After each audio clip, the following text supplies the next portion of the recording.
You're about to spend 3 hours at an airport, and the worst part of your trip won't be the flight, it will be everything before it. But here's the thing that should genuinely stop you. Right now, today, in labs and boardrooms and construction sites across the world, the airport as you know it is being completely dismantled and rebuilt from the ground up. The queue at check-in, the chaos at security, the scramble to find your gate, the mystery of where your bag disappeared to. For 100 years, this has been the deal. You accept the misery in exchange for the miracle of flight, but all that is changing, and what is replacing it is so different, so radically reinvented, that passengers who flew in 2025 will barely recognise it. Globally, airports are bracing for 19 billion passengers a year by 2040, nearly 3 times the people, the same overcrowded terminals, the same slow queues, the same carnival of confusion. This is not a future that works, which is exactly why the reinvention of tomorrow's airports has already begun, and the changes coming are nothing short of extraordinary.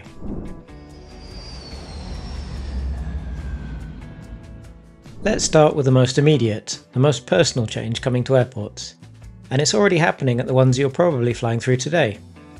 Airports including Singapore Changi, Heathrow, Dubai International and Atlanta are already running face scanning at boarding gates and check-in counters to speed up processing while keeping security tight. But this is just the beginning of where it goes. The real vision is not just a faster passport scan. The vision is that you never touch a document again. A single digital identity will confirm everything about you. Your health records, passport details, past travel, and visa status, while security clearance happens at a walking pace, integrated with the transport that brings you from the city to the gate. Let that sink in. You don't stop. You don't queue. You don't take your shoes off or shove your laptop into a plastic tray. You just walk, and the airport processes you as you move. CETA research predicted that 82% of airlines will use facial recognition technology for aircraft boarding by the end of 2026. This is not a decade away, it's already in motion, it's this year. And right now in India, over 20 airports have already gone live with the country's DigiYatra digital travel platform, which has facilitated over 45 million journeys and surpassed 10 million active users already. So if face recognition is the key to a frictionless journey, what is the intelligence running behind it?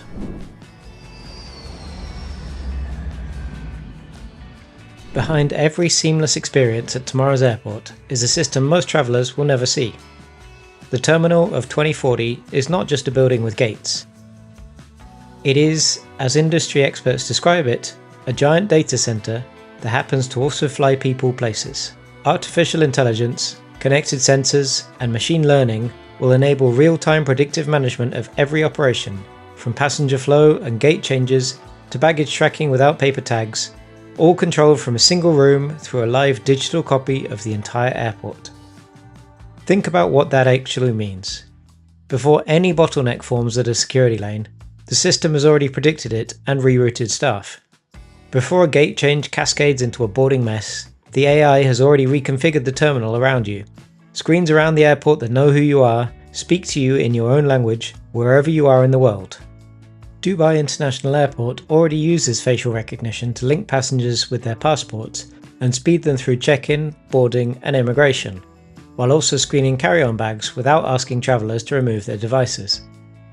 The airport stops being a place you navigate, and it starts being a place that navigates for you. And that is just the passenger experience. What about everything happening outside, on the ground?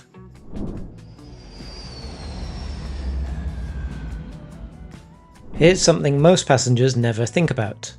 The busiest, most choreographed part for any airport is not inside the terminal, it's outside on the apron. Bags, fuel, pushback, catering, hundreds of vehicles moving at once, coordinated by people with headsets in the searing heat or the freezing cold and rain. That entire world is about to be automated. Robots are already looking after security checkpoints at several airports, using 360-degree cameras and AI-powered scanning to reduce the need for manual monitoring. Robots are also cleaning floors and assisting passengers at South Korea's Incheon Airport. The goal is not just cutting costs, it's reliability. Human-operated ground systems are vulnerable to fatigue, weather delays, and communication errors. Robotic systems do not call in sick. They don't miscommunicate over radio. They operate with a consistency that's almost impossible to match at scale. The airport of 2040 will be a data-driven, multimodal hub. Some future airports may run their entire ground operation largely through automated systems, with human oversight rather than human execution. Fewer delays, faster turnarounds, a level of precision that the current system simply cannot deliver. But here's where the story becomes something else entirely. Because the aircraft landing on those tarmacs in 2040 will not just need a different ground crew, they'll need a different airport entirely.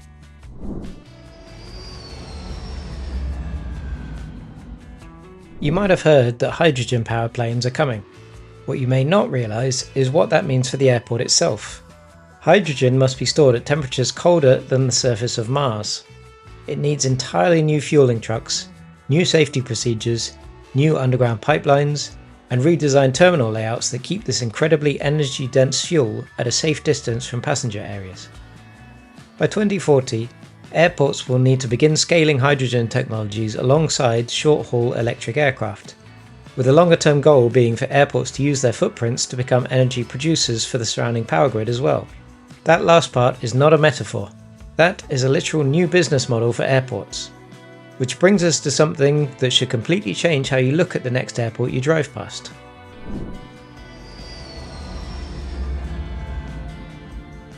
Airports are enormous. The average major international hub covers thousands of acres. Terminals, taxi routes, buffer zones, parking structures, and open land stretch in just about every direction. And for most of aviation history, all of that surface has just sat there. Not anymore. Geneva Airport in Switzerland has already added thousands of solar panels, updated buildings with efficient LED lighting systems, and is on track to have 60% of its passengers arriving by public transport by 2030, with free bus and train tickets for arrivals. Delhi's Indira Gandhi International Airport runs entirely on hydro and solar power. Dubai Airport recently launched the world's largest airport rooftop solar installation project, and Cochin Airport in India already exports surplus solar energy back to the local utility during daylight hours, effectively running as an independent power producer. Airports as energy hubs, generating and selling clean power to the surrounding grid, are identified as one of the most significant new business opportunities in the entire aviation industry. Tomorrow's airport is not a drain on the grid, it is the grid. A solar-covered, self-sustaining hub that powers itself, the planes it fuels, and potentially also the neighbourhood around it.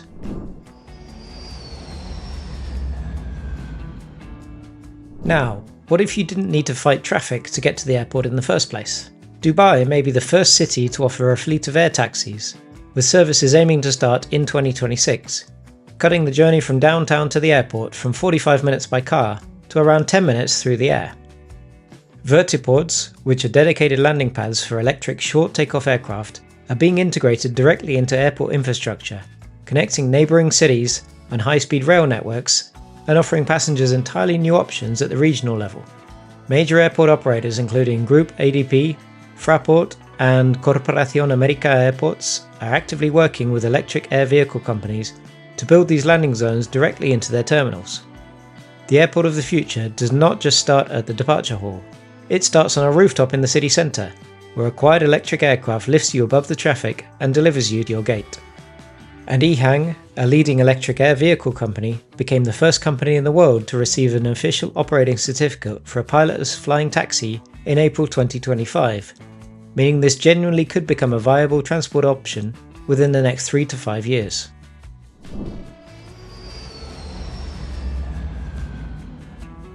So let's run through the whole thing. It's 2040 and you have a flight to catch. You print nothing, you check in with nobody. Your digital identity, verified by your face, is already known to the system before you even leave your apartment. An autonomous electric vehicle arrives at your door, or you step onto the rooftop 3 blocks away and a quiet air taxi lifts you above the city and sets you down at the terminal in minutes. You walk through security without stopping. No tray, no queue, no shoes off. Sensors and AI process your identity, your luggage, and your security check in the time it takes you to walk 12 meters. A screen nearby speaks to you in your own language and tells you your gate has changed. You were going to be late, but the airport already knew, and it sorted it before you did. You board. Your bag arrives exactly as you do. This is the end-to-end, personalised, contactless journey that airports around the world are actively designing and building toward right now.